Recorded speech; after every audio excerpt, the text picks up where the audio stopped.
মধ্যবিত্ত অস্থিরতা, ব্যতিব্যস্ত নাগরিক জীবন, তার মধ্যে রাজনীতি, সব মিলিয়ে অস্থির একটা জীবন।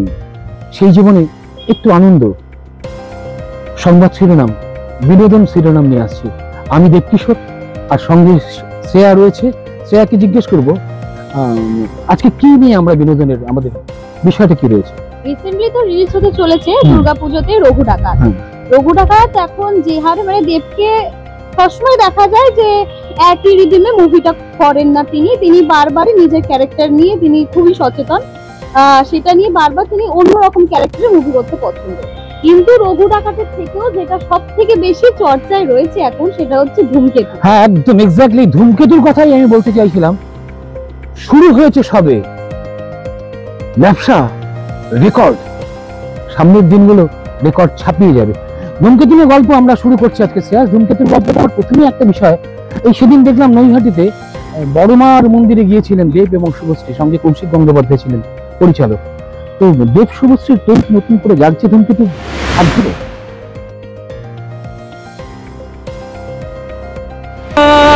শোনালে আমায় আর কি 10 বছরের প্রস্তুতি, 10 বছরের প্রস্তুতি, এবং সেই ছবিটা তৈরি হয়নি তার কারণে দেব এবং শুভশ্রীর টানাপোড়েন। সেই টানাপোড়েন, সেই সংঘাত, সেই ইগো ভেঙে, হ্যাঁ সেই প্রশ্নটা আমি শ্রেয়ার কাছে থাকছে। এই টানাপোড়েনটা নিয়ে থুক এবং দর্শক কিন্তু সাংঘাতিক ভাবে কৌতূহলী হয়ে রয়েছে যে তাহলে কি দেব এবং শুভশ্রীর সম্পর্ক দিচ্ছে। সেটা তো দেব আর শুভশ্রীর সম্পর্কে বা আসছে কিনা সেটা নিয়ে তো তারাই বলতে পারবে যে ভবিষ্যতে কি হবে না হবে। না, সেখানে ভবিষ্যতে কিন্তু জড়িয়ে রয়েছে, যেমন রাজের ভবিষ্যৎ রয়েছে, রাজের 2 সন্তান, রাজ এবং শুভশ্রীর 2 সন্তান আমরা রয়েছে। কিন্তু আমার মনে হয় গোটাটাই প্যাকেজ। বিনোদন দুনিয়ায় আবেগটাকেও পেশাদারিত্বের মোড়কে বাজারে ছাড়া যায়, সেটা সম্ভবত দেখালো কৌশিক গঙ্গোপাধ্যায় এবং রানা সরকারের যে প্রোডাকশন, যারা ধূমকেতু বাজারে নিয়ে এসছে। আজকে দেব এবং শুভশ্রী সম্পর্কে মানুষের যে আবেগ, বিশেষ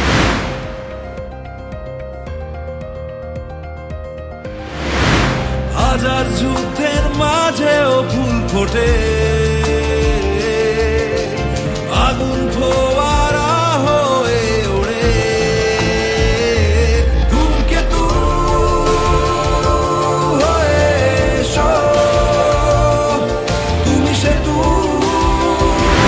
গ্রাম বাংলা, বৃহত্তর গ্রাম বাংলার যে মানুষের আবেগ, গ্রাম বাংলা বলুন, শহর বাংলা বলুন, একদম দেব এবং শুভশ্রীকে যে জুড়ে দেওয়াটা, হ্যাঁ জুটিটাকে, যেটা মানে বাংলা সিনেমার মানে উত্তম সুচিত্রার পর আর কি এমন একটা হ্যাঁ, সেটা নিয়ে প্রশ্ন চিহ্ন অবশ্যই পাঠক দর্শক তুলবে। কারণ প্রসেনজিৎ ঋতুপর্ণা, প্রসেনজিৎ দেবশ্রী, প্রসেনজিৎ শতাব্দী, তাপস দেবশ্রী, একেবারে আমরা বাদ দিয়ে দেব শুভশ্রীর জায়গাটা উত্তম সুচিত্রা ভাবতে পারবো না মনে হয় দর্শকের দিক থেকে। দেব আর শুভশ্রী এখনকার দিনে দাঁড়িয়ে টলিউডে দেব আর শুভশ্রী যে মানে তাদের যে জুটিটা রয়েছে, যে হারে পছন্দ করে, এখন অবধি কিন্তু টলিউডে সেরকম জুটি আমরা আপাতত এখন অবধি দেখতে পাইনি। তাহলে কি দাঁড়ালো বিষয়টা, কি দাঁড়ালো, আমরা কনক্লুশনে কি যাব? কনক্লুশন এখনো অবধি যে হারে তারা প্রচার চালিয়ে যাচ্ছেন, রিলিজ হওয়ার পরও যে হারে সাড়া পড়েছে, সেটা কিন্তু সব থেকে বড় জিনিস দেখা। টলিউডে কিন্তু এরকম মানে সাড়া পড়ে না। বলিউডের মুভিতে যে বাজেট তারা মুভি রিলিজ করার পর যে বাজেট তারা মানে থাকে, মানে হ্যাঁ একদমই তাই, মানে ব্যয় বা যে খরচ থাকে একটা ছবির পেছনে বা বম্বেতে, সেক্ষেত্রে এইখানকার খরচটা অনেকটাই কম। আজকে দেখা যাচ্ছে যে 2 দিনের মাথায় রেকর্ড ছাপিয়ে গেছে সর্বভারতীয় ক্ষেত্রে। মানে 14 তারিখের আগে থেকে রিলিজ হওয়ার আগে থেকে কিন্তু টিকিট হল পুরো প্যাক। একদম একদম। তো এখন যে বিষয়টা আমার মনে হয় যে দেব এবং শুভশ্রীর যে প্রেম প্রণয় কিংবা পরকীয়া, যাই খুব বলি না কেন আমরা, এই বিষয়টা কিন্তু গোটাটাকে প্যাকেজ করেছে। আর আপনারা দর্শক প্লিজ বোকা হবেন না, দেব শুভশ্রীর সম্পর্ক আদৌ ফিরবে না টিকবে সেটা নিয়ে প্রশ্নচিহ্ন থাক। আমার ধারণা, শ্রেয়া নিশ্চয়ই কি বলবে আমি জানি না, যে রাজ এবং শুভশ্রী এত সহজে দুটি ভাঙবে না। একদম হ্যাঁ, রুক্মিণী রয়েছে, এখন রুক্মিণী কি নিজের জায়গাটা এমনি ছেড়ে দেবে কোনো মহিলা? তার নিজের জায়গাটা তো ছাড়বে একদম, তার জায়গাটা তো রয়েছে অনেক বছর ধরে। আর তাদের দুজনের মধ্যে এখন যে সম্পর্কটা দেখতে পাচ্ছি, যে সেটা আঁচল ঠিক করে দেওয়াই হোক বা সামনাসামনি বসে আগেকার দিনে এমনি সেই জিনিসটা তোলা হোক, কিংবা এখনো অবধি দেবের পোস্টে যেটা আমরা দেখতে পারি,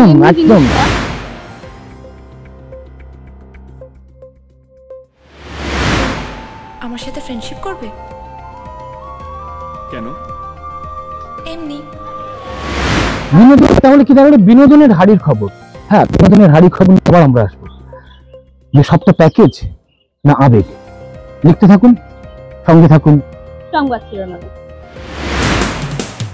মানুষের পাশে মানুষের সাথে আমরা আছি এই বাংলাতে।